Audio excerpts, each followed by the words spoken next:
നമസ്കാരം. കഴിഞ്ഞ വീഡിയോയിൽ എന്താണ് സെൽഫ് ഡ്രൈവിംഗ് കാർ എന്ന് നമ്മൾ പറഞ്ഞു വെച്ചിരുന്നു. അതിൻ്റെ അവസാന ഭാഗത്തേക്ക് എത്തിയപ്പോൾ നമ്മൾ പറഞ്ഞിരുന്നു അടുത്ത വീഡിയോയിൽ തീർച്ചയായിട്ടും ടെസ്ല എന്ന് പറയുന്ന കമ്പനി എങ്ങനെയാണ് കമ്പ്യൂട്ടർ വിഷൻ സെൽഫ് ഡ്രൈവിംഗ് കാറിന് വേണ്ടി ഉപയോഗിക്കുന്നത് എന്നുള്ളത് പറയുന്നുള്ളത്. സോ പ്രധാനമായും ഇന്നത്തെ വീഡിയോയിൽ അതാണ് കവർ ചെയ്യാനായിട്ട് ഉദ്ദേശിക്കുന്നത്. വീഡിയോ തുടങ്ങുന്നതിന് മുമ്പ് ഇതിൻ്റെ റെഫറൻസ് എന്താണെന്നുള്ളത് ഞാൻ പറഞ്ഞുതരാം. നിങ്ങൾ യൂട്യൂബിൽ പോയി കഴിഞ്ഞാൽ ടെസ്ലയുടെ തന്നെ AI ഡേ 2021 എന്ന് പറഞ്ഞിട്ടുള്ളൊരു വീഡിയോ കാണാം. അതിൻ്റെ ഒരുമാതിരിപ്പെട്ട കണ്ടന്റ് മനസ്സിലാക്കിയിട്ടാണ് ഞാൻ ഈ ഒരു വീഡിയോ ചെയ്യുന്നത്. അപ്പോൾ ഈ ഒരു വീഡിയോ നിങ്ങൾക്ക് തീർച്ചയായിട്ടും കണ്ട് കൂടുതൽ കാര്യങ്ങൾ മനസ്സിലാക്കാം. പക്ഷെ ഇത് മനസ്സിലാക്കണമെന്നുണ്ടെങ്കിൽ കുറച്ചധികം ടെക്നിക്കൽ നോളജ് ആവശ്യമാണ്. അപ്പോൾ അത് ഏറ്റവും എളുപ്പത്തിൽ നിങ്ങൾക്ക് പറഞ്ഞ് മനസ്സിലാക്കി തരാൻ വേണ്ടിയിട്ട്, അല്ലെങ്കിൽ അതിലെ എല്ലാ കാര്യങ്ങളും ഞാനിവിടെ പറയുന്നില്ല. അത് ഒരു സാധാരണക്കാരൻ എങ്ങനെ മനസ്സിലാക്കി എടുക്കാൻ പറ്റും, അല്ലെങ്കിൽ ഒരു സ്റ്റുഡൻറ്റിനൊക്കെ എങ്ങനെ നമുക്ക് മനസ്സിലാക്കി കൊടുക്കാം എന്ന് ചിന്തിച്ചിട്ട് കുറച്ച് ഡയല്യൂട്ട് ചെയ്തിട്ടാണ് ഇന്നത്തെ വീഡിയോ ഞാൻ ചെയ്യുന്നത്. അതുകൊണ്ട് തന്നെ വീഡിയോ മനസ്സിലായിട്ടുണ്ട് എന്നുണ്ടെങ്കിൽ തീർച്ചയായിട്ടും നിങ്ങൾക്ക് ഇതിൻ്റെ ഒറിജിനൽ വീഡിയോ വാച്ച് ചെയ്യാം. ഇത് കുറച്ച് ലെങ്തി വീഡിയോ ആണ്. ഓൾമോസ്റ്റ് 3 അവർ കാണിക്കുന്നുണ്ടെങ്കിലും കുറേ സമയമൊന്നും വീഡിയോയിൽ കണ്ടന്റ് ഇല്ല. സോ ഓൾമോസ്റ്റ് ഒരു 2 അവർ നിങ്ങൾ ക്ഷമയോടുകൂടി കണ്ട് ഇരിക്കാനുണ്ട്. കണ്ടാൽ മാത്രം പോരാ, ഒരുപാട് കാര്യങ്ങൾ പഠിക്കാനായിട്ടും ഉണ്ട്. ശരി, എങ്കിൽ നമുക്ക് വീഡിയോയിലേക്ക് കിടക്കാം. അപ്പോൾ ടെസ്ലയുടെ കമ്പ്യൂട്ടർ വിഷനെ കുറിച്ച് പറയുന്നതിന് മുമ്പേ നമ്മൾ പറയേണ്ടതാണ് ടെസ്ലയുടെ ഓട്ടോ പൈലറ്റ് സിസ്റ്റം എന്ന് പറയുന്നത്. എന്താണ് ഓട്ടോ പൈലറ്റ് എന്ന് ചോദിച്ചു കഴിഞ്ഞിട്ടുണ്ടെങ്കിൽ അഡാസ് ആണ്. എന്താണ് അഡാസ് എന്നുള്ളത് കഴിഞ്ഞ വീഡിയോയിൽ ഞാൻ ഡീറ്റെയിൽ ചെയ്തിരുന്നു. അഡാസ് എന്ന് പറഞ്ഞാൽ അഡ്വാൻസ് ഡ്രൈവർ അസിസ്റ്റൻസ് സിസ്റ്റം. പേര് പോലെ തന്നെ ഡ്രൈവറിനെ അസിസ്റ്റ് ചെയ്യാൻ വേണ്ടിയിട്ടുള്ള ഓട്ടോമാറ്റിക് ആയിട്ടുള്ള സിസ്റ്റത്തെയാണ് അഡാസ് എന്ന് പറയുന്നത്.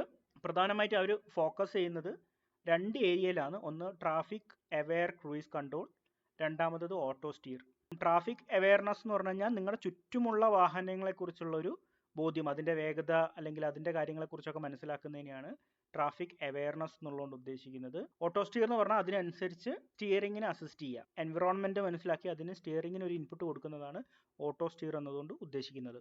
ഇനി ഫുൾ സെൽഫ് ഡ്രൈവിംഗ് കാർ കേപ്പബിലിറ്റിയിലേക്ക് വരുമ്പോൾ ഒരുപാട് കാര്യങ്ങൾ പറയേണ്ടതായിട്ടുണ്ട്. എങ്ങനെയാണോ ഒരു മനുഷ്യൻ ഓടിക്കുമ്പോൾ മനുഷ്യൻ ചിന്തിച്ച് തീരുമാനമെടുക്കുന്നത്, അതേപോലെ തന്നെ കാറിനും എടുക്കേണ്ടതായിട്ടുണ്ട് ഇവിടെ. ഉദാഹരണത്തിന് ഇപ്പോൾ റോഡിൻ്റെ ലൈന്, അതുപോലെ തന്നെ മറ്റൊരു വാഹനം വരുന്നുണ്ടെങ്കിൽ അതിൻ്റെ വേഗത മനസ്സിലാക്കി അതിനനുസരിച്ച് നമ്മുടെ കാറിൻ്റെ സൈഡ് തീരുമാനിക്കുക. മനുഷ്യൻ എന്തൊക്കെ തീരുമാനങ്ങൾ എടുക്കുമോ ഒരു വാഹനം ഓടിക്കുമ്പോൾ അതെല്ലാം കാറും ചെയ്യേണ്ടതായിട്ടുണ്ട്. അതാണ് ഈ ഫുൾ സെൽഫ് ഡ്രൈവിംഗ് കേപ്പബിലിറ്റി എന്ന് പറയുന്നത്. നമ്മൾ കഴിഞ്ഞ വീഡിയോയിൽ ഓട്ടോമേഷൻ്റെ പല ലെവലിനെ കുറിച്ച് പറഞ്ഞിരുന്നു. അതിൽ ഏറ്റവും അഡ്വാൻസ്ഡ് ആയിട്ടുള്ള ലെവലിലാണ് സെൽഫ് ഡ്രൈവിംഗ് കാറ് വരുന്നത്. നമുക്കൊരു 4 വർഷം പിറകോട്ട് പോവാം. ഇവിടുന്നാണ് ഇതിൻ്റെ കഥ തുടങ്ങുന്നത്. 2020 ഓട്ടോ പൈലറ്റ് എന്നുള്ള പറയുന്ന ടീമിൻ്റെ മുന്നിലുള്ള ടാസ്ക് എന്ന് പറയുന്നത് നിങ്ങൾ ഈ ചിത്രത്തിൽ കാണുന്നതാണ്. അതായത് ഒരു സെൽഫ് ഡ്രൈവിംഗ് കാർ ഡെവലപ്പ് ചെയ്യണം. എന്തൊക്കെ കാര്യങ്ങൾ അവർക്ക് നോക്കണം, എങ്ങനെയാണോ ഒരു മനുഷ്യൻ അതിൻ്റെ ചുറ്റുപാടുകളെക്കുറിച്ച് മനസ്സിലാക്കുന്നത് അതേ രീതിയിൽ ആ ഒരു സിസ്റ്റം, ആ ഒരു റോബോട്ട് മനസ്സിലാക്കേണ്ടതായിട്ടുണ്ട്. ഇവിടെ കാർ എന്ന് പറയുന്നതിൽ വലിയ പ്രസക്തിയില്ല. കാറ് എന്ന് പറയുന്നതിനെക്കാട്ടും ബെറ്റർ ചിന്തിക്കാൻ ശേഷിയുള്ള ഒരു റോബോട്ട് എങ്കിൽ മാത്രമേ റോട്ടിൽ കൂടെ അതിനെ സ്വന്തമായിട്ട് ഡ്രൈവ് ചെയ്യാൻ പറ്റുള്ളൂ. ഈ ഒരു സാഹചര്യത്തെക്കുറിച്ച് നിങ്ങളൊന്ന് ചിന്തിക്കുക. അതായത് ഈ ഒരു പർട്ടിക്കുലർ കാർ, ആ ഒരു കറുത്ത കളറിൽ കാണുന്ന കാറ് ഇത്തരത്തിലൊരു സാഹചര്യത്തിലേക്ക് എത്തുമ്പോൾ എന്തൊക്കെ കാര്യങ്ങൾ മനസ്സിലാക്കണം ഒരു ഡ്രൈവറുടെ ഭാഗത്തുനിന്ന്? അതിൻ്റെ ട്രാഫിക് സിഗ്നലിനെ കുറിച്ച് മനസ്സിലാക്കണം, ഇനി എതിരെ വരുന്ന വാഹനങ്ങളെക്കുറിച്ച് മനസ്സിലാക്കണം, എത്രയൊക്കെ മൂവിങ് ഒബ്ജക്റ്റുകൾ ഉണ്ട്, പിന്നെ റോഡിൻ്റെ പലതരത്തിലുള്ള സൈൻസ്, റോഡിൻ്റെ ലൈന്, ഇത്തരം കാര്യങ്ങളെക്കുറിച്ചൊക്കെ അത് മനസ്സിലാക്കിയതിന് ശേഷം മാത്രമേ തീരുമാനം എടുക്കാൻ പറ്റുള്ളൂ. അപ്പോൾ ഇത് നിങ്ങൾ ചിന്തിക്കുക. ഇതിന് വേണ്ടിയിട്ട് നിങ്ങളൊരു അൽഗോരിതം ഡെവലപ്പ് ചെയ്യുകയാണെങ്കിൽ എങ്ങനെയായിരിക്കും ഇതിനെ സമീപിക്കുക എന്നുള്ളത് വെറുതെ ഒന്ന് ആലോചിച്ച് നോക്കുക. നമ്മൾ കമ്പ്യൂട്ടർ വിഷനാണ് പഠിച്ചത്. സോ കമ്പ്യൂട്ടർ വിഷനിൽ എന്ത് വേണം? ഒരുപാട് ഡാറ്റ വേണം. ഡാറ്റ എന്ന് പറയുന്നത് ഇമേജസ് ആണ്. ഓക്കെ, നിങ്ങളൊരു ക്യാമറ വെച്ചിട്ട് കുറേ ഇമേജുകൾ സംഘടിപ്പിക്കുന്നു. പക്ഷേ എവിടെയൊക്കെ ക്യാമറ വെക്കും, എത്ര എണ്ണം വെക്കണം, അതുപോലെ തന്നെ ഓരോ ടാസ്കും ചെയ്യണമെങ്കിൽ എത്രമാത്രം ഡാറ്റ വേണം, ഇതെങ്ങനെയാണ് റിയൽ ടൈമിൽ പ്രോസസ്സ് ചെയ്യുന്നത്? കമ്പ്യൂട്ടറിൻ്റെ ഒരു എഫിഷ്യൻസി, ഒരു ഹാർഡ്വെയർ കേപ്പബിലിറ്റിയെക്കുറിച്ചും നിങ്ങൾക്ക് ഊഹിക്കാവുന്നതേ ഉള്ളൂ. ഇത്തരം ചാലഞ്ചസുകളാണ് അവരുടെ മുന്നിൽ ഉണ്ടായിരുന്നത്. ഇതിനെ അവർ ഓവർകം ചെയ്തത് എങ്ങനെയാണെന്നുള്ളതാണ് ത്രൂ ഔട്ട് വീഡിയോയിൽ ഡിസ്കസ് ചെയ്യാനായിട്ട് പോകുന്നത്. ടെസ്ലയുടെ വെബ്സൈറ്റിൽ പോയാൽ നിങ്ങൾക്ക് ഈ ഒരു ഇമേജ് കാണാം. അവർ പ്രധാനമായിട്ടും എവിടേക്കാണ് ക്യാമറ പ്ലേസ് ചെയ്തതെന്നുള്ളതിൻ്റെ ഡീറ്റെയിൽസ് ആണ്. പ്രധാനമായിട്ടും 8 ക്യാമറകളാണ് വെച്ചിരിക്കുന്നത്. ഓൾമോസ്റ്റ് നിങ്ങൾക്ക് കാണാം 360 ഡിഗ്രി കവർ ചെയ്യുന്ന രീതിയിലാണ് ക്യാമറ പ്ലേസ് ചെയ്തിരിക്കുന്നത്. നിങ്ങൾക്ക് വേണമെങ്കിൽ വീഡിയോ ഒന്ന് പോസ് ചെയ്തിട്ട് ഡീറ്റെയിൽ ആയിട്ട് വായിച്ചു നോക്കാം. ഈ ഒരു 8 ക്യാമറയിൽ നിന്നുള്ള ഇൻപുട്ടുകളാണ് പ്രധാനമായിട്ടും ഈ ഒരു കംപ്ലീറ്റ് പ്രോസസ്സിന് വേണ്ടിയിട്ട് അവർ കൺസിഡർ ചെയ്യുന്നത്. പ്രോസസ്സ് ചെയ്തിട്ട് എന്താണ് ഔട്ട്പുട്ട് എന്നുള്ളത് വേണമെങ്കിൽ ഞാൻ ആ വീഡിയോയിൽ അവർ എക്സ്പ്ലെയിൻ ചെയ്യുന്ന ഒരു ഭാഗമുണ്ട്, അവിടെ ഞാൻ കാണിച്ചു തരാം. അപ്പോൾ നമുക്ക് ആദ്യം വീഡിയോയിൽ പോയിട്ട് എന്താണ് ഈ 8 ക്യാമറയിൽ നിന്നുള്ള ഇൻപുട്ട് എന്നുള്ളത് ജസ്റ്റ് ഒന്ന് മനസ്സിലാക്കിയിട്ട് വരാം. സോ നിങ്ങൾക്ക് വീഡിയോ കാണാൻ പറ്റുന്നുണ്ടെന്ന് വിചാരിക്കുന്നു. ഇതെങ്ങനെയാണ് സെൽഫ് ഡ്രൈവിംഗ് കാർ അതിൻ്റെ എൻവിറോൺമെൻറ്റിനെ കാണുന്നത് എന്നുള്ളതാണ്. ഒരുപാട് ഡാറ്റ അത് റീഡ് ചെയ്യുന്നുണ്ട്, ഒരുപാട് മാർക്കിംഗ് ഉണ്ട്. ഇപ്പം ഉദാഹരണത്തിന് ഈ ഒരു വീഡിയോയിൽ നിങ്ങൾക്ക് കാണാം, ഇവിടെ എന്തോ ഒരു സൈൻ ബോർഡ് ഉണ്ടെന്ന് അത് മനസ്സിലാക്കിയിട്ടുണ്ട്. അതുപോലെ തന്നെ മുന്നിലുള്ള വാഹനത്തിൻ്റെ ഡീറ്റെയിൽസ് അത് ട്രാക്ക് ചെയ്യുന്നുണ്ട്. അത് മാത്രമല്ല ഈ റോഡിൻ്റെ ലൈൻ കണ്ടോ, ഈ ഒരു ലൈൻ അത് ക്യാപ്ചർ ചെയ്യാൻ നോക്കുന്നുണ്ട്. അതുപോലെ തന്നെ ഇവിടെ ഇങ്ങനെ ഒരു ടേൺ ഉണ്ട് എന്നുള്ളത്, ഈ ഒരു സൈഡ് എവിടെയാണെന്നൊക്കെ ഉള്ളതൊക്കെ എല്ലാം തന്നെ കമ്പ്യൂട്ടർ മനസ്സിലാക്കുന്നുണ്ട്. സ്റ്റോപ്പ് എന്നുള്ളതാണെന്ന് മനസ്സിലായിട്ടുണ്ട്. കണ്ടോ, സ്റ്റോപ്പ് സിഗ്നൽ പോയി ഇവിടെ മുകളിൽ കണ്ടിട്ടുണ്ടാവും. അതുപോലെ തന്നെ ഒരു വാഹനം വരുമ്പോൾ അതിൻ്റെ വേഗത, അതിൻ്റെ പൊസിഷൻ, ഇതെല്ലാം ഇങ്ങനെ ഡിറ്റക്ട് ചെയ്തുകൊണ്ടിരിക്കുകയാണ്. കണ്ടില്ലേ, കുറേ ഡാറ്റ ഉണ്ട്. ഒരേ റിയൽ ടൈമിലാണ് സംഭവിച്ചുകൊണ്ടിരിക്കുന്നത് മനസ്സിലാക്കണം. ചെറിയൊരു ഡിലേ പോലും പാടില്ല. അപ്പോൾ ആ ഒരു കാറ് വേഗത്തിൽ പോയത് കണ്ടോ, അപ്പോൾ ആ കാറ് പോയ ആ ഒരു സ്പീഡിൽ അല്ലെങ്കിൽ ആ ഒരു മൊമെന്റ്, ഫ്രാക്ഷൻ ഓഫ് മൊമെന്റിൽ തന്നെ നമ്മൾ തിരിച്ചറിയാണ് അവിടെ ഒരു കാറിനെ ഡിറ്റക്ട് ചെയ്യുന്നുണ്ട് എന്നുള്ളത്. അതാണ് ഇതിൻ്റെ ഒരു ചാലഞ്ച് എന്ന് പറയുന്നത്. ഇതൊരു 2-3 മിനിറ്റ് കഴിഞ്ഞിട്ടാണ് നിങ്ങൾ ഡിറ്റക്ട് ചെയ്യുന്നതെന്ന് പറഞ്ഞിട്ട് കാര്യമില്ല. ആ ഒരു റിയൽ ടൈമിൽ, ആ ഒരു ഫ്രാക്ഷൻ ഓഫ് സെക്കൻഡിൽ നിങ്ങൾ മനസ്സിലാക്കേണ്ടതായിട്ടുണ്ട്. ഈ രീതിയിലാണ് കമ്പ്യൂട്ടർ വിഷൻ അതിൻ്റെ എൻവിറോൺമെന്റിനെ കുറിച്ച് മനസ്സിലാക്കുന്നത്. ഇവിടെയാണ് അവർ ആ ക്യാമറയെ കുറിച്ച് പറയുന്നത്. ഈ ക്യാമറയെ കൂടെ എന്താണ് അവർ ശ്രമിക്കുന്നത്? ഇപ്പോൾ ഈ ഒരു റോഡിൻ്റെ ഈ ഒരു എഡ്ജ് കണ്ടോ, ഈ ഒരു എഡ്ജാണ് ഈ ഒരു ക്യാമറയിൽ കിട്ടുന്നത്. അപ്പോൾ ഈ ഒരു എഡ്ജ് എവിടെയാണ് കറക്റ്റായിട്ടുള്ളത് എന്നുള്ളത് കാറിന് മനസ്സിലാക്കേണ്ടതായിട്ടുണ്ട്.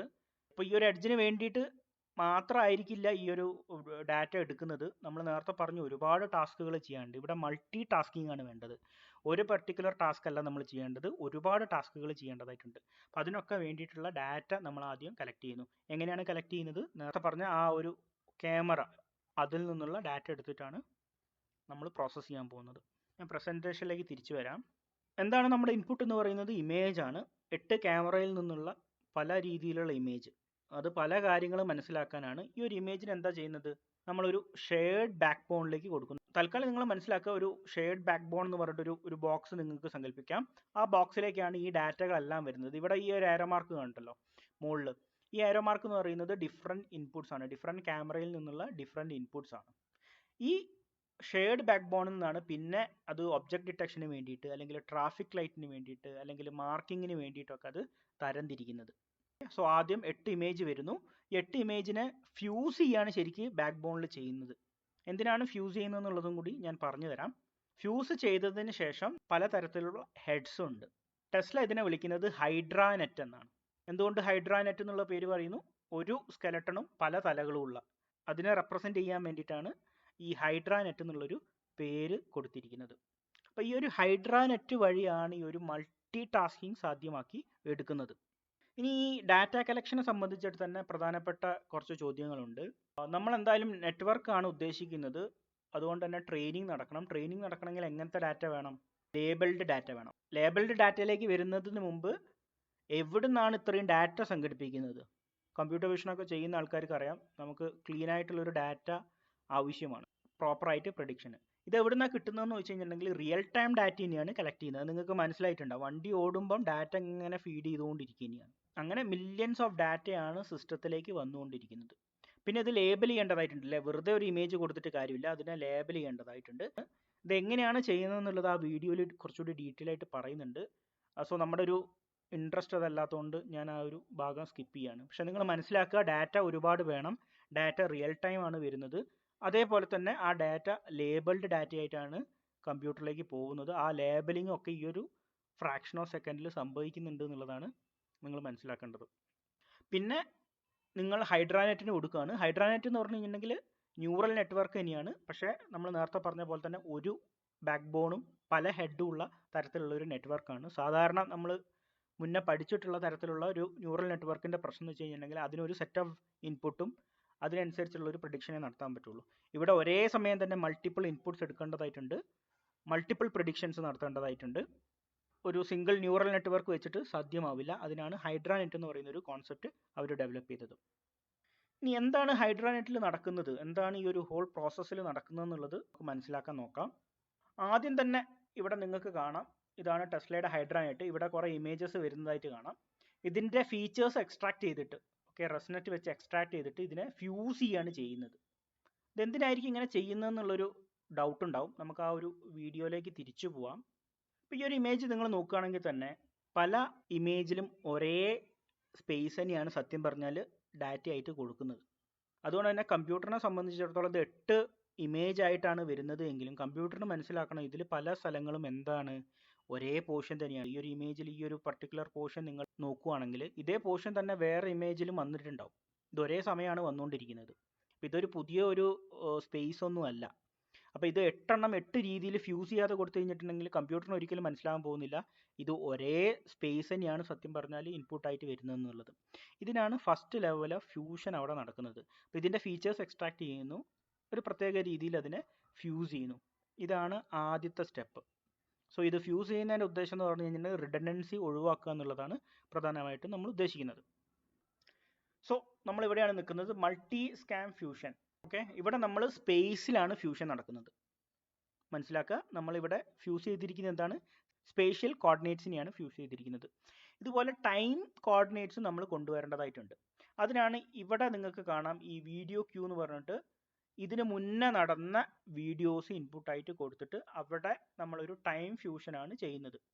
ഇവിടെ എല്ലാം നിങ്ങൾക്ക് കാണാം ഇത് ചെയ്യുന്നത് ട്രാൻസ്ഫോമർ ആണ്. എന്താണ് ട്രാൻസ്ഫോമർ എന്നുള്ളത് നമ്മൾ വീഡിയോയിലൊന്നും മുന്നേ പറഞ്ഞിട്ടില്ല, പക്ഷെ നിങ്ങൾക്ക് വളരെയധികം കേട്ടുപരിചയം ഉണ്ടാവും.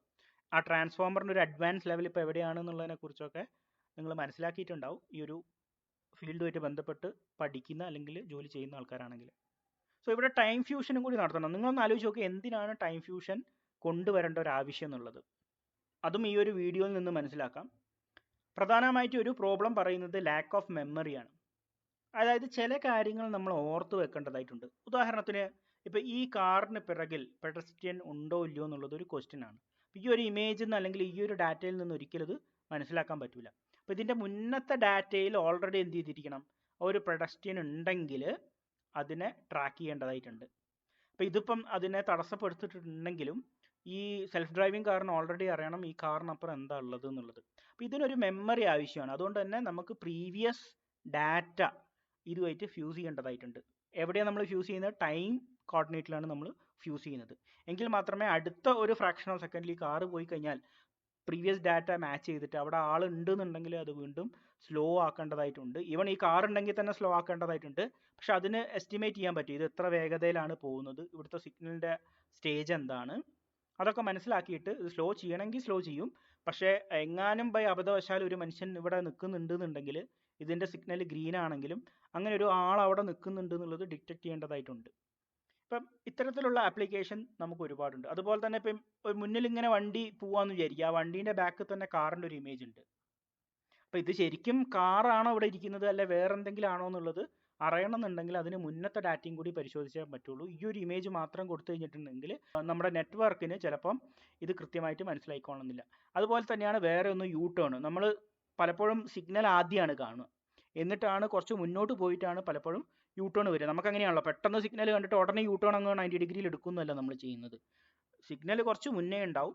അപ്പോൾ ആ സിഗ്നൽ കണ്ടിട്ട് പിന്നെ നമ്മൾ കാർ ഓർത്ത് വെക്കണം അങ്ങനെ ഒരു സിഗ്നൽ അവിടെ ഉണ്ട്, ഇവിടെയാണ് യൂ ടേൺ എടുക്കേണ്ടത്, അപ്പോൾ കുറച്ചുകൂടി മുന്നോട്ട് പോയാലേ പറ്റുള്ളൂ. അപ്പോൾ ആ ഒരു മെമ്മറി കീപ്പ് ചെയ്യേണ്ടതായിട്ടുണ്ട്. ആ മെമ്മറി കീപ്പ് ചെയ്യാൻ വേണ്ടിയിട്ടാണ് ഇത്തരത്തിൽ ടൈം ഫ്യൂഷനും കൂടി നടത്തുന്നത്. അതിന് വേണ്ടിയിട്ട് എന്താണ് ചെയ്യുന്നത്, മുന്നുള്ള ഇൻഫോർമേഷനാണ് കൂടുതലായിട്ടും കമ്പ്യൂട്ടറിന് കൊടുക്കുന്നത്. അതുകൊണ്ട് തന്നെ ടൈം ഫ്രെയിമിൽ അതിന് കാര്യങ്ങൾ കുറച്ചും കൂടി വ്യക്തമായിട്ട് മനസ്സിലാക്കാനായിട്ട് പറ്റും. സോ ടൈമിലും സ്പേസിലും ഫ്യൂഷൻ നടക്കുന്നു. ആ ഒരു ഫ്യൂഷൻ നടന്നത് നമ്മൾ പലതരത്തിലുള്ള നെറ്റ്വർക്കിലേക്ക് കൊടുക്കുന്നു.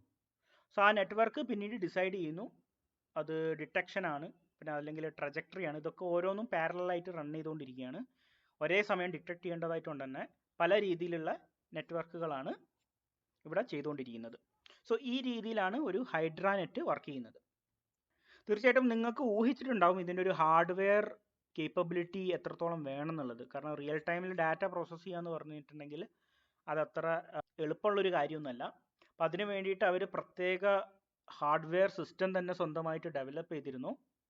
ഇത് പാരലായിട്ടാണ് റൺ ചെയ്തുകൊണ്ടിരിക്കുന്നത്. കാരണം എങ്ങാനും ഇനി ഒന്ന് ഫെയിലായാലും ബാക്കപ്പ് വേണമല്ലോ. കാരണം അതുകൊണ്ട് പെട്ടെന്ന് ഇപ്പം എന്താ സംഭവിക്കുന്നത് വെച്ച് കഴിഞ്ഞാൽ എന്തെങ്കിലും തരത്തിൽ ഇപ്പം എന്തെങ്കിലും ഒരു ഹാർഡ്വെയർ ഇഷ്യൂ വന്നു, അത് കാരണം ഒരു അപകടം ഉണ്ടാവാതിരിക്കാൻ വേണ്ടിയിട്ട് രണ്ട് സിസ്റ്റം അല്ലെങ്കിൽ പാരലായിട്ടാണ് രണ്ട് ചിപ്പാണ് റൺ ചെയ്തുകൊണ്ടിരിക്കുന്നത്. ഞാൻ ഹാർഡ്വെയറിൻ്റെ ഡീറ്റെയിൽസിലേക്ക് കൂടുതൽ പോകുന്നില്ല. ഇതാണ് 2020 അവർ ഡെവലപ്പ് ചെയ്തത്. അവർ ക്യാമറ വെച്ചിട്ട് തന്നെയാണ് ഡാറ്റ പ്രോസസ്സ് ചെയ്തുകൊണ്ടിരുന്നത്. അപ്പം അവർക്ക് മനസ്സിലായി ഇപ്പം ക്യാമറ വെച്ചിട്ട് തന്നെ കാര്യങ്ങൾ കുറേ നടക്കും. അതുകൊണ്ട് തന്നെ ലിഡാർ അതുപോലെ തന്നെ റേഡാർ ഇതിൻ്റെയൊക്കെ ഡിപ്പെൻഡൻസി കുറച്ചു. എന്തുകൊണ്ട് കുറച്ചു എന്ന് ചോദിച്ചു കഴിഞ്ഞിട്ടുണ്ടെങ്കിൽ ഇപ്പോൾ ലിഡാർ നിങ്ങൾക്കറിയാം വേമോ പോലത്തെ ഇവരുടെ കോമ്പറ്റീറ്റർ കാറുകളൊക്കെ എടുത്തു പോയി കഴിഞ്ഞിട്ടുണ്ടെങ്കിൽ ആംബുലൻസിന് ലൈറ്റ് ഉള്ളതുപോലെ അതിൻ്റെ മുകളിൽ ഒരു ലിഡാർ ഉണ്ടാവും. അതൊരു 3 ഡയമെൻഷണൽ ഡാറ്റയാണ് കൊടുക്കുന്നത്, 3 ഡയമെൻഷണൽ പോയിന്റ്സ് ആണ് കൊടുക്കുന്നത്. ഇതേ ഡാറ്റ തന്നെയാണ് ആരും കൊടുക്കുന്നത്, ക്യാമറയും കൊടുക്കുന്നത്. ഈ ഡാറ്റ എല്ലാം കമ്പ്യൂട്ടറിലേക്കാണ് പോകുന്നത്. കമ്പ്യൂട്ടറിനെ സംബന്ധിച്ചിടത്തോളം എന്താണ് പ്രശ്നം, ഇതെല്ലാം പല പല ഡാറ്റകളല്ല സത്യം പറഞ്ഞാൽ, ഇതെല്ലാം അതിൻ്റെ എൻവിറോൺമെൻറ്റിനെ കുറിച്ചുള്ള ഒരേ ഡാറ്റ തന്നെയാണ്. ഈ ഒരേ ഡാറ്റയാണെന്ന് മനസ്സിലാക്കണമെങ്കിൽ എന്ത് ചെയ്യണം, ഈ പല പല ഇൻപുട്ടുകൾ നേരത്തെ പറഞ്ഞ പോലെ ഫ്യൂസ് ചെയ്യേണ്ടതായിട്ടുണ്ട്. ഇതിനെയാണ് സെൻസർ ഫ്യൂഷൻ എന്ന് പറഞ്ഞിട്ട് വിളിക്കുക. സെൻസർ ഫ്യൂഷൻ എന്ന് പറയുന്നത് തന്നെ ഒരു സെപ്പറേറ്റ് ടോപ്പിക്കാണ് ഡിസ്കസ് ചെയ്യാനായിട്ട്. നമ്മൾ അതിൻ്റെ ഡീറ്റെയിലേക്ക് പോകുന്നില്ല. പക്ഷെ മനസ്സിലാക്കുക, നിങ്ങൾ പല രീതിയിലുള്ള സെൻസർ ഉപയോഗിക്കുന്നു. പല സെൻസറുകളും സത്യം പറഞ്ഞു വെച്ചിട്ടുണ്ടെങ്കിൽ ഒരേ ഇൻഫോർമേഷൻ അല്ലെങ്കിൽ അത് ഒരേ എൻവിറോൺമെൻറ്റിനെ കുറിച്ചുള്ള ഡാറ്റ തന്നെയാണ് കൊടുക്കുന്നത്. അപ്പോൾ കമ്പ്യൂട്ടറിന് അത് കൃത്യമായിട്ട് മനസ്സിലാക്കണമെന്നുണ്ടെങ്കിൽ സെൻസറിനെ ഫ്യൂസ് ചെയ്യേണ്ടതായിട്ടുണ്ട്. എങ്ങനെയാണ് സെൻസറിനെ ഫ്യൂസ് ചെയ്യേണ്ടതെന്നൊക്കെ ഉള്ളത് വേറെ കുറേ ഒരുപാട് ഡിസ്കഷൻ ആവശ്യമാണ്. അപ്പോൾ ഇവിടുത്തെ പ്രശ്നം എന്താണ്, കമ്പ്യൂട്ടറിലെ ഡാറ്റ എന്ന് പറയുന്നത് കൂടുതൽ 2 ഡയമെൻഷനിലാണ്, ലിഡാറിൻ്റെ ഡാറ്റ എന്ന് പറയുന്നത് 3D പോയിന്റ്സ് ആണ്. അപ്പോൾ ഇതിനെ ഫ്യൂസ് ചെയ്യുക എന്നുള്ളത് വലിയൊരു പ്രശ്നമാണ്. മാത്രമല്ല ലിഡാർ എന്ന് പറഞ്ഞാൽ വളരെ കോസ്റ്റ്ലിയാണ്. ഇതിനെക്കുറിച്ച് ഇലോൺ മസ്കിൻ്റെ തന്നെ പല രീതിയിലുള്ള കമൻറ്റുകൾ ട്വിറ്ററിൽ, അതായത് ഇപ്പോഴത്തെ എക്സിൽ നിങ്ങൾക്ക് നോക്കിയാൽ കാണാം. ഞാൻ അതില്ലെങ്കിൽ ഗൂഗിളിൽ അടിച്ചാലും മതി. അദ്ദേഹം പറയുന്നത് ലിഡാർ ഉപയോഗിക്കുന്നത് വലിയൊരു മണ്ടത്തരാണെന്നാണ്. അപ്പോൾ അതൊക്കെ വളരെ ട്രെൻഡിങ് ആയിരുന്നു ആ സമയത്ത്. എന്തായാലും 2021 അവരെന്ത് ചെയ്തു, ഒരു 20 പേരുള്ള ഒരു കമ്പ്യൂട്ടർ വിഷൻ ടീം അവർ ബിൽഡ് ചെയ്തിരിക്കുകയാണ്. കൂടുതലും ക്യാമറയെ ഡിപ്പെൻഡ് ചെയ്തിട്ടാണ് ടെസ്ല ഓപ്പറേറ്റ് ചെയ്തുകൊണ്ടിരിക്കുന്നത്. പക്ഷേ ഇതേ രീതിയിലല്ല മറ്റ് അവരുടെ കോമ്പറ്റീറ്റേഴ്സ് വർക്ക് ചെയ്യുന്നത്. അപ്പോൾ അവരുടെ ടെക്നോളജി കുറച്ചുകൂടി വ്യത്യാസമായിരിക്കും. അപ്പോൾ ക്യാമറ എന്ന് പറയുമ്പം നിങ്ങൾ വിചാരിക്കരുത് വെറും 8 ക്യാമറ കൊണ്ടാണ് ഈ കാറ് കംപ്ലീറ്റ് ഡാറ്റ എടുക്കുന്നത്, അങ്ങനെ തെറ്റിദ്ധരിക്കരുത്. അൾട്രാസോണിക് ഉണ്ട്, അത് മാത്രമൊന്നുമല്ല, വേറെയും ഒരുപാട് സെൻസേഴ്സ് ഉപയോഗിക്കുന്നുണ്ട്. ഓക്കെ, പ്രധാനമായിട്ടും അതിൻ്റെ എൻവിറോൺമെൻറ്റിനെ മനസ്സിലാക്കാൻ വേണ്ടിയിട്ട് റഡാറിൻ്റെ ഡിപ്പെൻഡൻസി കുറച്ചു, അല്ലെങ്കിൽ തീർത്തും ഇല്ലാതാക്കി എന്നാണ് ഞാൻ പറഞ്ഞത്. അതിനർത്ഥം ആകെ 8 ക്യാമറ മാത്രമേ ആ കാറിൽ സെൻസറായിട്ടുള്ളൂ എന്ന് ചിന്തിക്കരുത്. മറ്റനവധി സെൻസേഴ്സ് ഉണ്ട്, പല പർപ്പസിനായിട്ട് അതിൽ ഇംപ്ലിമെൻ്റ് ചെയ്തിട്ടുണ്ട്. ടെസ്ല ട്രെയിൻ ചെയ്യാൻ ഉപയോഗിക്കുന്നത് പൈടോർച്ച് ആണ്. എങ്ങനെയാണ് പൈടോർച്ച് ഉപയോഗിച്ച് ട്രെയിൻ ചെയ്യിക്കുന്നത് എന്നുള്ളത് യൂട്യൂബിൽ വീണ്ടും ഒരു വീഡിയോ ഉണ്ട്, ആന്ത്രേ കർപ്പാത്തിയുടെ തന്നെ. നിങ്ങൾ ടെസ്ല പൈടോർച്ചിനൊക്കെ ഗൂഗിളിൽ അടിച്ചു കൊടുത്തു കഴിഞ്ഞിട്ടുണ്ടെങ്കിൽ നിങ്ങൾക്ക് അതിൻ്റെ ഡീറ്റെയിൽസ് കിട്ടും. അവിടെയും ഇതിനെക്കുറിച്ച് ഡീറ്റെയിൽ ആയിട്ട് അദ്ദേഹം പറയുന്നുണ്ട്. ആന്ത്രേ ആയിരുന്നു മുന്നത്തെ ഓട്ടോ പൈലറ്റ് ഹെഡ് ചെയ്യുന്നത്. ഇപ്പം ആൾ മാറി, ഇപ്പോൾ ഒരു ഇന്ത്യക്കാരനാണ്. എന്തായാലും ഇവിടെ നമ്മൾ പറയാൻ ശ്രമിക്കുന്നത് എങ്ങനെയാണ് ടെസ്ല ഇതുപോലത്തെ ഒരു ഡാറ്റ കൈകാര്യം ചെയ്തതെന്നുള്ളതാണ്. ഇവിടെ നിങ്ങൾക്ക് കാണാം ഹൈഡ്രാനെറ്റിന് ഓൾമോസ്റ്റ് 48 ഹെർട്സ് ഉണ്ട്. 48 ഹെഡ് എന്ന് പറയുന്നത് ഓരോ ന്യൂറൽ നെറ്റ്വർക്കുകളാണ്. അത് GPUയിൽ എടുക്കുന്ന സമയം എന്ന് പറയുന്നത് ഏകദേശം 8 വർഷമാണ്. അപ്പം അങ്ങനെയൊന്നും നമുക്ക് ഡാറ്റ പ്രോസസ്സ് ചെയ്യാൻ പറ്റില്ല. അപ്പോൾ അതിന് വേണ്ടിയിട്ട് അവർ കുറച്ച് നെറ്റ്വർക്കിൽ എങ്ങനെയൊക്കെയാണ് അത് പ്രോപ്പറായിട്ട് പാരലായിട്ട് ട്രെയിൻ ചെയ്യേണ്ടതെന്നുള്ളതിൻ്റെ അഡ്ജസ്റ്റ്മെൻറ്റുകളൊക്കെ ചെയ്തതിനെക്കുറിച്ചാണ് ആ ഇമേജ് പറയുന്നത്. നമ്മൾ അതിൻ്റെ ഡീറ്റെയിലേക്ക് പോകേണ്ട ആവശ്യമില്ല. നിങ്ങൾ മനസ്സിലാക്കുക, അവരുടെ ഒരു ഹാർഡ്വെയർ ഇമ്പ്രൂവ്മെൻറ്റും കൂടി കൊണ്ടാണ് ഇത് സാധ്യമാവുന്നത്. അപ്പോൾ അതിന് വേണ്ടിയിട്ട് ഒരു സെപ്പറേറ്റ് ടീം തന്നെ വർക്ക് ചെയ്തിട്ടുണ്ട്. ഞാനത് ജസ്റ്റ് സൂചിപ്പിച്ചു എന്നേ ഉള്ളൂ. അപ്പോൾ ഇത് അതിൻ്റെ ഒരു സമ്മറി പോലെയാണ്. നിങ്ങൾക്ക് ഡാറ്റ വരുന്നു, ഡാറ്റ വരുന്നത് വീട്ടിൽ നിന്നാണ്, അതായത് വെഹിക്കിളിൽ തന്നെയാണ്. പിന്നെ അതിനെ ലേബൽ ചെയ്യുന്നു, അതിനൊരു GPU ക്ലസ്റ്ററിലേക്ക് കൊടുക്കുന്നു. എന്തിനാണ്, ഹൈഡ്രാനെറ്റിനെ ട്രെയിൻ ചെയ്യാനായിട്ട്. പിന്നെ അവർക്ക് ട്രെയിൻ ചെയ്യുന്നതിന് ഒരു പ്രത്യേക ടെക്നിക്കും കാര്യങ്ങളും ഉണ്ട്. അതിനാണ് അവർ ഡോജോ എന്ന് പറയുന്നത്. ഡോജോ അൽഗോരിതം എന്നാണ് പറയുക. ഡോജോ അൽഗോരിതം എന്താണെന്നുള്ളത് ഈ പറഞ്ഞ പോലെ തന്നെ സെപ്പറേറ്റ് ആയിട്ട് മനസ്സിലാക്കേണ്ട ഒരു സംഭവമാണ്. പൈടോർച്ച് ആണ് അവർ കോർ പ്രോഗ്രാമിങ്ങിന് വേണ്ടിയിട്ട് ഉപയോഗിക്കുന്നത്. തീർച്ചയായിട്ടും ട്രെയിൻ ചെയ്ത് കഴിഞ്ഞിട്ടുണ്ടെങ്കിൽ മറ്റ് ന്യൂറൽ നെറ്റ്വർക്കുകളെ പോലെ നമ്മൾ ഇവാലുവേറ്റ് ചെയ്യേണ്ടതായിട്ടുണ്ട്. റിയൽ ടൈം ആണ് ഡാറ്റ കൺസിഡർ ചെയ്യുന്നത്, അതുകൊണ്ട് തന്നെ ക്ലൗഡിലാണ് പ്രോസസ്സ് ചെയ്യുന്നത്. ഈ ഡാറ്റയൊക്കെ ഒരു ക്ലൗഡിലേക്ക് പോയിട്ട് അവിടെ നിന്നാണ് പ്രോസസ്സ് ചെയ്യുന്നത്. പിന്നെ ഞാൻ പറഞ്ഞു, ഇത് സെറ്റപ്പ് ആക്കാൻ വേണ്ടിയിട്ട് ടെസ്ല സ്വന്തമായിട്ട് കമ്പ്യൂട്ടർ തന്നെ ബിൽഡ് ചെയ്തിട്ടുണ്ട് വിത്ത് NPU. നമ്മൾ CPU കേട്ടിട്ടുണ്ട്, GPU കേട്ടിട്ടുണ്ട്, കുറച്ച് ആൾക്കാർ TPU കേട്ടിട്ടുണ്ടാവും. പുതിയൊരു സാധനമുണ്ട് NPU, ന്യൂറൽ പ്രോസസ്സിംഗ് യൂണിറ്റ് എന്നാണ് ഇതിന് പറയുന്നത്. ഇത് ടെസ്ല സ്വന്തമായിട്ട് ബിൽഡ് ചെയ്തെടുത്തതാണ്. ഇതെല്ലാം കഴിഞ്ഞിട്ട് ടെസ്ല ഇത് ഡാറ്റ കമ്പയർ ചെയ്യുന്നുണ്ട്. കാരണം ഓരോ പ്രഡിക്ഷനും ഇമ്പ്രൂവ് ചെയ്യേണ്ടതായിട്ടുണ്ട്. അതുകൊണ്ട് തന്നെ ഇതൊരു ഫീഡ്ബാക്ക് ലൂപ്പാണ്, ഇതൊരു ക്ലോസ്ഡ് ലൂപ്പാണ്, ഓപ്പൺ ലൂപ്പ് അല്ല. ഓരോ സമയത്ത് പ്രഡിക്റ്റ് ചെയ്യുമ്പോഴും അത് അതിൻ്റെ റിയൽ ഡാറ്റയായിട്ട് കമ്പയർ ചെയ്തിട്ട് അതിൻ്റെ അൽഗോരിതത്തിൽ ഇമ്പ്രൂവ്മെൻറ്റ് വരുത്താനായിട്ടും ശ്രമിക്കുന്നുണ്ട്. അപ്പോൾ ഇത്രയും കാര്യങ്ങളാണ് മൊത്തത്തിൽ ടെസ്ല എന്ന് പറയുന്ന സെൽഫ് ഡ്രൈവിംഗ് കാറിൽ നടക്കുന്നത്. ഇനി അതുകൂടാതെ പ്ലാനിങ് ചെയ്യേണ്ടതായിട്ടുള്ളൊരു ആവശ്യമുണ്ട്. പിന്നെ അതിൻ്റെ ഒരു കൺട്രോൾ കൊണ്ടുവരേണ്ടതായിട്ടുണ്ട്. എന്താണ് പ്ലാനിങ് എന്നുള്ളതിനെക്കുറിച്ച് നമ്മൾ കഴിഞ്ഞ സെഷനിൽ പറഞ്ഞിരുന്നു. ഡീറ്റെയിൽ ആയിട്ട് മനസ്സിലാക്കണം എന്നുണ്ടെങ്കിൽ ഞാൻ ആ വീഡിയോയിൽ പോയിട്ട് ജസ്റ്റ് അതൊന്ന് പറഞ്ഞു തരാം. അപ്പോൾ ഈ ഒരു വീഡിയോയിലേക്ക് വന്ന പ്ലാനിങ് ആൻഡ് കൺട്രോൾ എന്ന് പറഞ്ഞിട്ട് വേറെ തന്നെ ഒരു സെഷൻ ഉണ്ട്. അപ്പോൾ അവിടെ ഇതിൻ്റെ ഡീറ്റെയിൽ ആയിട്ട് കുറേ കാര്യങ്ങൾ പറയുന്നുണ്ട്. ഇതിൽ അൽഗോരിതം എങ്ങനെയാണ് ഉപയോഗിച്ചത്, ഓരോ അൽഗോരിതത്തിൻ്റെ പ്രശ്നം എന്തായിരുന്നു, അതായത് നമ്മൾ അത്രയൊന്നും ഡീറ്റെയിലേക്ക് പോകുന്നില്ല. എന്താണ് പ്ലാനിങ് എന്ന് ചോദിച്ചു കഴിഞ്ഞിട്ടുണ്ടെങ്കിൽ ഈ ഒരു കാറിന് കൃത്യമായിട്ട് മനസ്സിലാക്കണം എതിരെ വരുന്ന കാറിൻ്റെ വേഗത, അതിനനുസരിച്ചിട്ട് വേണം ഈ ഒരു ലൈൻ ചേഞ്ച് ചെയ്യണം എന്നുള്ളത്. ചുരുക്കി പറഞ്ഞാൽ ഇതിൻ്റെ coordinate with respect to other objects മനസ്സിലാക്കേണ്ടതായിട്ടുണ്ട്. അതിനനുസരിച്ച് ഒരു ഡിസിഷൻ എടുക്കേണ്ടതായിട്ടുണ്ട്. ഇതാണ് സംഭവം. ഇതെങ്ങനെ കാറിന് റിയൽ ടൈമിൽ എടുക്കാൻ പറ്റുന്നു, അതിന് കൃത്യമായിട്ടുള്ളൊരു അൽഗോരിതം അവിടെ ആവശ്യമാണ്. സോ ആ വീഡിയോയിൽ അവർ 3 അൽഗോരിതത്തെക്കുറിച്ച് പറയുന്നുണ്ട്. അവർ കൂടുതലും പ്രിഫർ ചെയ്യുന്നത് മോണ്ടി കാർലോ ട്രീ സെർച്ച് അൽഗോരിതമാണ്. എന്തുകൊണ്ടാണ് അത് ചെയ്യുന്നതെന്നൊക്കെ ഉള്ളത് വീഡിയോയിൽ ഡീറ്റെയിൽ ചെയ്യുന്നുണ്ട്. നിങ്ങൾക്ക് ഒരു ഏരിയ താല്പര്യമുള്ള ആൾക്കാരാണെന്നുണ്ടെങ്കിൽ ഡീറ്റെയിൽ ആയിട്ട് കാണാം. എനിക്ക് തൽക്കാലം മനസ്സിലാക്കുക, അവർ കുറേ ഐറ്ററേഷനൊക്കെ ചെയ്തിട്ട് ഒരു അൽഗോരിതം ഇതിന് വേണ്ടിയിട്ട് ഡെവലപ്പ് ചെയ്തെടുത്തിട്ടുണ്ട്. അപ്പോൾ ഇതാണ് മൊത്തത്തിൽ 2021 സമ്മറി എന്ന് പറയുന്നത്. നമുക്ക് ഇവിടെ ഒരു വിഷൻ കമ്പോണൻ്റ് ഉണ്ട്. ഇതാണ് നമ്മുടെ ഹൈഡ്രാനെറ്റ്. ഹൈഡ്രാനെറ്റിൻ്റെ ഔട്ട്പുട്ട് എന്ന് പറയുന്നത് എന്താണ്, ഒരു വെക്ടറാണ്. കാരണം ഈ ഒരു വെക്ടർ ഇൻഫർമേഷൻ ആണ് പ്ലാനിങ് ആൻഡ് കൺട്രോളിങ് അൽഗോരിതത്തിലേക്ക് പോകുന്നത്. ഇവിടെ കമ്പ്യൂട്ടർ വിഷൻ ഉപയോഗിച്ച് ഹൈഡ്രാനെറ്റ് ഉണ്ട്, ഇവിടെ പ്ലാനിങ്ങിന് വേണ്ടി സെർച്ച് അൽഗോരിതം ഉണ്ട്. ഈ ഒരു ഇൻഫർമേഷൻ ഇങ്ങോട്ട് പോകുന്നു. ആ ഒരു ഇൻഫർമേഷൻ മാത്രമല്ല, ഈ വിഷൻ്റെ ഇടയിൽ തന്നെ ഇൻ്റർമീഡിയറ്റ് ആയിട്ടുള്ള ഫീച്ചേഴ്സും ഒരു ന്യൂറൽ നെറ്റ് പ്ലാനർ എന്ന് പറഞ്ഞിട്ടുള്ള പ്ലാനിലേക്ക് പോകുന്നു. ഇവിടുന്ന് ഇത് കാണാം, 2 ഇൻപുട്ടുകൾ വരുന്നുണ്ട്. ഇത് രണ്ടും കൂടി ആണ് ഇതിൻ്റെ ട്രജക്ടറി എന്ന് പറഞ്ഞാൽ അതിൻ്റെ ഒരു പാത്ത് തീരുമാനിക്കുന്നത്. എങ്ങനെയായിരിക്കണം കാറിൻ്റെ അടുത്ത മൂവ്മെൻറ്റ്, കാറ് വെട്ടിക്കണോ വേണ്ടയോ, ലൈൻ മാറണോ വേണ്ടയോ, അങ്ങനെയുള്ള കുറേ കാര്യങ്ങളുണ്ടല്ലോ. അപ്പോൾ ആ ഒരു കാര്യം തീരുമാനിച്ചാൽ മാത്രം പോലെ ആ ഒരു ഇൻപുട്ട് ആർക്ക് കൊടുക്കണം, സ്റ്റിയറിങ്ങിന് കൊടുക്കണം, ആൻഡ് ആക്സലറേഷൻ അല്ലേ, അതിൻ്റെ ആ ഒരു ഹാർഡ്വെയർ സിസ്റ്റത്തിന് കൊടുക്കും കൂടി വേണം. അപ്പോൾ ഈ ഒരു ഹാർഡ്വെയർ സിസ്റ്റത്തിലേക്ക് ഇത് കണക്ട് ചെയ്യാനുള്ള മെക്കാനിസം കൂടി ഉണ്ട്. അപ്പോൾ ഇവിടെയാണ് അതിൻ്റെ ഒരു എൻവിറോൺമെൻറ്റിനെ മനസ്സിലാക്കുന്നത്. ഇവിടെയാണ് ഒരു പ്ലാനിങ് നടക്കുന്നത്, അടുത്തത് എന്ത് ചെയ്യണം എന്നുള്ളത്. അപ്പോൾ ഇതിനുള്ള ഒരു ഇൻപുട്ടാണ്. ഈ ഒരു സംഭവം നേരെ ഇൻപുട്ടായിട്ട് അതിൻ്റെ ഹാർഡ്വെയറിലേക്ക് പോവുകയാണ്. സ്റ്റിയറിംഗ്, ആക്സലറേഷൻ, അതിനനുസരിച്ചിട്ടാണ് കൺട്രോൾ വരുന്നത്. അപ്പോൾ ഈ രീതിയിലാണ് മൊത്തത്തിൽ കാറിൻ്റെ പ്രവർത്തനം. ഇത് ഏറ്റവും ചുരുങ്ങിയ രീതിയിൽ വളരെ എളുപ്പത്തിൽ മനസ്സിലാക്കാൻ വേണ്ടി ലഘൂകരിച്ചാണ് ഞാൻ പറഞ്ഞത്. ഇത് ഡീറ്റെയിൽ ആയിട്ട് മനസ്സിലാക്കുമ്പോൾ ഇതിൻ്റെ ഒരുപാട് കോംപ്ലക്സിറ്റിയിലേക്ക് നമ്മൾ പോകേണ്ടി വരും. കേൾക്കുന്ന ആൾക്കാർക്ക് ഏറ്റവും എളുപ്പത്തിൽ മനസ്സിലാവണം എന്നുള്ളൊരു ഉദ്ദേശത്തോടു കൂടിയാണ് ഞാൻ ലളിതമാക്കിയിട്ട് പറയാൻ ശ്രമിച്ചത്. അപ്പം നമ്മൾ ഇത്രയും പറഞ്ഞത് 2020 അതുപോലെ തന്നെ 2021 നടന്ന കഥകളാണ്. ടെസ്ല അവിടെയും ഒരുപാട് പ്രതിസന്ധികൾ ഉണ്ടായിരുന്നു. ഇപ്പം നമ്മൾ ഇത്രയൊക്കെ പറഞ്ഞെങ്കിലും അത്ര സ്മൂത്ത് ആയിരുന്നില്ല ഇതിൻ്റെ പ്രഡിക്ഷനും കാര്യങ്ങളൊക്കെ. അതുകൊണ്ട് തന്നെ 2022 അതുപോലെ തന്നെ 2023 ഇവർ ഒരുപാട് ഈ പറഞ്ഞ മേഖലകൾ ഒക്കെ തന്നെ ഒരുപാട് എൻഹാൻസ്മെൻറ്റ് നടത്തിയിട്ടുണ്ട്, ഇമ്പ്രൂവ് ചെയ്തിട്ടുണ്ട്. അതിൽ കമ്പ്യൂട്ടർ വിഷൻ മാത്രമല്ല വരുന്നത്, ഒരുപാട് കാര്യങ്ങൾ അതിൽ വരുന്നുണ്ട്. അതുകൊണ്ട് തന്നെ ഞാൻ ഈ ടെസ്ലനെ കുറിച്ചുള്ളതൊരു സീരീസ് ആയിട്ട് പറയുന്നില്ല. കാരണം അത് പറഞ്ഞു തുടങ്ങി കഴിഞ്ഞാൽ നമ്മൾ പറയാത്ത പല കാര്യങ്ങളും ഞാൻ ഉൾപ്പെടുത്തേണ്ടി വരും. പിന്നീട് അത് വളരെ കോംപ്ലിക്കേറ്റഡ് ആയി പോകുമെന്ന് തോന്നുന്നു.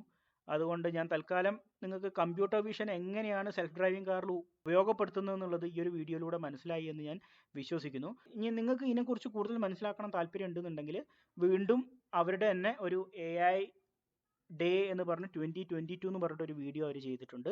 അപ്പോൾ ആ ഒരു വീഡിയോ വീണ്ടും കാണുക. അവിടെ അവർ ഡീറ്റെയിൽ ആയിട്ട് പറയുന്നുണ്ട്. നമ്മൾ ഈ ഒരു കമ്പ്യൂട്ടർ വിഷൻ സീരീസ് ഇതോടുകൂടി എത്തുവാണ്. ഞാൻ ഇത്രയും കാലം computer vision four deep learning എന്ന് പറഞ്ഞ ടോപ്പിക്കിൽ ചെയ്ത വീഡിയോസ് എല്ലാം തന്നെ ഒരു പ്ലേലിസ്റ്റ് ആയിട്ടുണ്ട്. ഏറ്റവും ബേസിക് ആയിട്ടുള്ള കാര്യങ്ങൾ തൊട്ടിട്ട് എങ്ങനെയാണ് ഇതിൻ്റെ ഒരു അപ്ലിക്കേഷൻ എന്നുള്ള ലെവലിലേക്ക് പറഞ്ഞു നിർത്താനായിരുന്നു ഞാൻ ഉദ്ദേശിച്ചിരുന്നത്. അത് ഏതാണ്ട് ഞാൻ അവിടെ എത്തിയിട്ടുണ്ടെന്ന് വിശ്വസിക്കുന്നു. എന്നതിനർത്ഥം ഇത് കംപ്ലീറ്റ് ആയെന്നൊന്നുമില്ല. കാരണം ഇത് ഡെവലപ്പ് ചെയ്തുകൊണ്ടിരിക്കുന്ന, ഗ്രോ ചെയ്തുകൊണ്ടിരിക്കുന്ന ഒരു ഏരിയ ആണ്. തീർച്ചയായിട്ടും മറ്റൊരു സീരീസ് ഇനി സ്റ്റാർട്ട് ചെയ്യേണ്ടതായിട്ടുണ്ട്. നിങ്ങളുടെ കമൻസ് ഏതിൽ തുടങ്ങണം എന്നുള്ളത് പറയുക. അടുത്തത് ഞാൻ ഉദ്ദേശിക്കുന്നത് ലോകത്ത് AI ബന്ധപ്പെട്ട് ഒരുപാട് കാര്യങ്ങൾ നടക്കുന്നുണ്ട്, അതിനെക്കുറിച്ച് അപ്ഡേറ്റ് ചെയ്യുക എന്നുള്ളതാണ്. അപ്പോൾ അതൊരു വളരെ ജനറിക് ഡിസ്കഷൻ ആയിരിക്കും. അത്തരം വീഡിയോസ് ആകുമ്പം എനിക്ക് തോന്നുന്നു ടെക്നിക്കൽ അല്ലാത്ത ആൾക്കാർ കൂടി കാണാനും മനസ്സിലാക്കാനൊക്കെ ശ്രമിക്കും. അതുകൊണ്ട് തന്നെ നമ്മുടെ വ്യൂസൊക്കെ കൂടുന്നുള്ളതാണ്. ഇത്രയും ഡീറ്റെയിൽ ആയിട്ട് ടെക്നിക്കലിലേക്ക് പോകുമ്പം ഒരുപാട് എഫേർട്ട് ഇടേണ്ടതായിട്ടുണ്ട്. എനിക്കറിയാം വളരെ കുറഞ്ഞ ആൾക്കാരാണ് ഇത് കാണുക അല്ലെങ്കിൽ ഈ ഒരു മേഖലയിലേക്ക് താല്പര്യം ഉണ്ടാവുക എന്നുള്ളത്. അവരുദ്ദേശിച്ച് മാത്രമാണ് ഞാൻ ചെയ്യുന്നതും. അതുകൊണ്ട് അടുത്ത വീഡിയോസ് കുറച്ചും കൂടി ജനറിക് ആക്കി എന്നാൽ റിലവൻ്റ് ആയിട്ടുള്ള അപ്ഡേറ്റുകൾ തരാനായിട്ടാണ് ഉദ്ദേശിക്കുന്നത്. നിങ്ങൾ സ്ഥിരമായിട്ട് ഈ വീഡിയോ കണ്ട ആൾക്കാരാണെങ്കിൽ നിങ്ങൾ കമൻറ്റ് ബോക്സിൽ കമൻറ്റ് ചെയ്യുക അടുത്തത് ഏത് ഡയറക്ഷനിൽ നീങ്ങണം എന്നുള്ളത്. പലരും കോർ ടെക്നിക്കലായിട്ടുള്ള ഒരുപാട് കാര്യങ്ങൾ ചെയ്യുമോ എന്ന് ചോദിച്ചിട്ട് കമൻറ്റ് ബോക്സിൽ ഇടുന്നുണ്ട്. അവരോടൊക്കെ എനിക്ക് ചെയ്യാൻ താല്പര്യമുണ്ട്, പക്ഷേ വ്യൂസ് ഇല്ല. പിന്നെ എഫേർട്ട് നിങ്ങൾക്ക് അറിയാമല്ലോ, ഇത്രയും ഒരു കോർ ടെക്നിക്കൽ കണ്ടൻറ്റ് പ്രസൻറ്റ് ചെയ്യണം എന്നുണ്ടെങ്കിൽ ഞാൻ തന്നെ നല്ലൊരു സമയം ഇതിനായിട്ട് ഇൻവെസ്റ്റ് ചെയ്യേണ്ടതായിട്ടുണ്ട്. പിന്നെ പ്രസൻറ്റേഷൻ അത് മാത്രം പോരാ, വീഡിയോ പിന്നെ അത് എഡിറ്റ് ചെയ്യണം, ഒരു മിനിമം ക്വാളിറ്റിയിലെങ്കിലും വീഡിയോ ഇറക്കണ്ടേ. അപ്പോൾ ഇതിനൊക്കെ നല്ലൊരു എഫേർട്ട് ടൈം ഞാൻ എടുക്കുന്നുണ്ട്. പലപ്പോഴും എനിക്ക് പറ്റുന്നില്ല, എൻ്റെ ജോലി തിരക്കും പേഴ്സണൽ കാര്യങ്ങളൊക്കെ ആയിട്ട്. ഞാൻ ഈ ഒരു സീരീസ് ഇവിടെ വൈൻഡപ്പ് ചെയ്യാണ്. നിങ്ങൾക്ക് വേണമെങ്കിൽ ലൈക്ക് ചെയ്യാം, സബ്സ്ക്രൈബ് ചെയ്യാം, അതൊക്കെ നിങ്ങളുടെ ഇഷ്ടമാണ്. പക്ഷേ നിങ്ങൾക്ക് ഇതുകൊണ്ട് എന്തെങ്കിലും തരത്തിലുള്ള ഒരു ഗുണം ഉണ്ടായിട്ടുണ്ടെന്നുണ്ടെങ്കിൽ ദയവ് ഇത് കമൻറ്റ് ബോക്സിലൊന്ന് അറിയിക്കുക. അത് ഒരുപാട് സന്തോഷം തരുന്നൊരു കാര്യമാണ്, നമ്മളെ എഫേർട്ടിനെ അപ്രീഷിയേറ്റ് ചെയ്യുന്നതിന് തുല്യമാണ്. So thank you for watching. Enjoy deep learning.